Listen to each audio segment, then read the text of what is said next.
Siasati kecurangan eksportir, Jokowi teken undang-undang baru.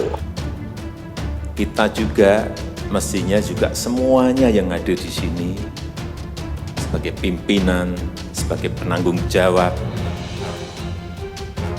Kita yang berada di sini ini bertanggung jawab kepada 260 juta penduduk Indonesia.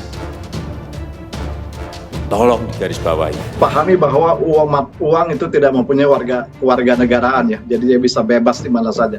Dan yang kedua, orang yang menyimpan dananya di luar negeri itu kita anggap mereka tidak nasionalis ya. Banyak contoh-contoh yang pengusaha yang parkir dananya di luar, tapi mereka kontribusinya luar biasa. Dan berbicara mengenai dana yang diparkir di luar ini kan banyak ya, ini isu yang sudah isu klasik ya sejak berapa dekade yang lalu, bahkan di zaman di Orde Baru juga banyak banget. Jadi bukan hanya eksportir tapi juga orang Indonesia, warga negara kita yang punya dana berlebih itu kebanyakan mereka simpan dana di luar. Jadi hampir sama ya, klasik alasannya bukan hanya ke eksportir tapi ke orang-orang yang punya tindakan-tindakan di luar standar. Sekali lagi, kalau payung hukum masih diperlukan, saya akan siapkan. Kalau mau minta perpu lagi, saya buatin perpu. Kalau saudara belum cukup, asal untuk rakyat, asal untuk negara, saya pertaruhkan reputasi politik saya.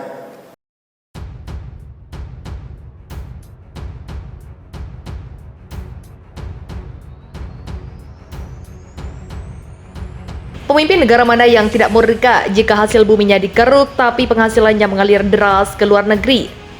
Tak terkecuali Indonesia, karena di Indonesia banyak eksportir nakal yang membawa kabur dolar dari hasil mengeruk kekayaan alam Indonesia ke luar negeri. Untuk mengatasi hal itu, pemerintah Indonesia menyiapkan undang-undang baru guna menggagalkan langkah eksportir nakal tersebut. Namun rumor yang beredar mengatakan bahwa pemerintah malah menggelar karpet merah untuk mereka, seolah memberikan izin bagi mereka untuk menyimpan dolar hasil ekspor di luar negeri. Apakah benar? Mungkinkah pemerintah Indonesia mendukung eksportir nakal yang membawa kabur dolar ke luar negeri? Agar tidak salah paham, simak video ini baik-baik. Pemerintah hingga saat ini belum merilis rincian hasil revisi atas Peraturan Pemerintah Nomor 1 Tahun 2019 tentang divisi hasil ekspor. Adapun pemerintah menjanjikan insentif bagi eksportir yang akan menahan dolarnya lebih lama di dalam negeri. Menko Perekonomian Airlangga Hartarto mengatakan aturan insentif ini masih akan dibahas oleh pemerintah.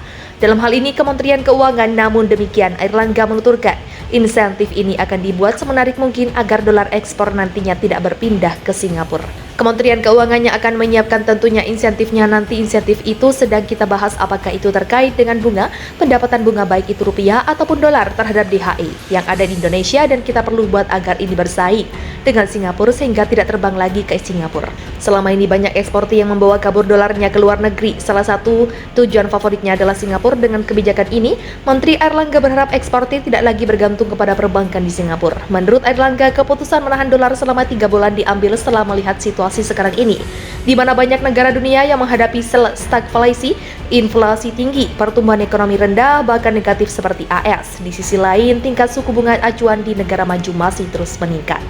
Direktur Eksekutif Segara Institut Peter Abduah mengungkapkan, pemerintah dan Bank Indonesia sebenarnya sudah terlalu lunak terhadap eksportir. Oleh karena itu, dia menilai insentif tidak lagi diperlukan bagi eksportir yang membawa pulang dolarnya, terutama terhadap eksportir pengusaha tambang yang hanya mengeruk kekayaan hasil bumi Indonesia. Mereka sudah terlalu enak tanpa perlu banyak kerja keras mendapatkan semua DHI.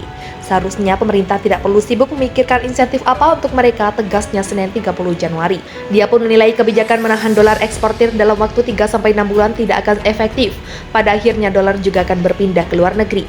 Menurutnya, revisi aturan ini seharusnya diikuti oleh kewajiban menukarkan dolarnya ke dalam rupiah. Misalnya, dia mencontohkan 25% dari hasil ekspor wajib dikonversi ke rupiah. Dengan kewajiban ini tidak perlu berbagai insentif dan akan efektif langsung menambah cadangan devisa, yang artinya langsung efektif bisa digunakan untuk stabilisasi nilai tukar rupiah, ujarnya.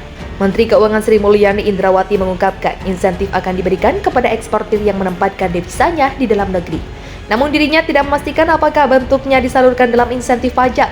Mengenai skema untuk insentifnya, selama ini sudah kita berikan kalau dia tetap di Indonesia lebih dari 6 bulan atau sampai 12 bulan itu tadi dari pajak untuk stay di sini, dan returnya dari BI juga akan melakukan secara kompetitif sehingga mereka tidak merasa kehilangan opportunity dari dana devisa yang dia miliki. Juga kita menghormati itu, terang Sri Mulyani.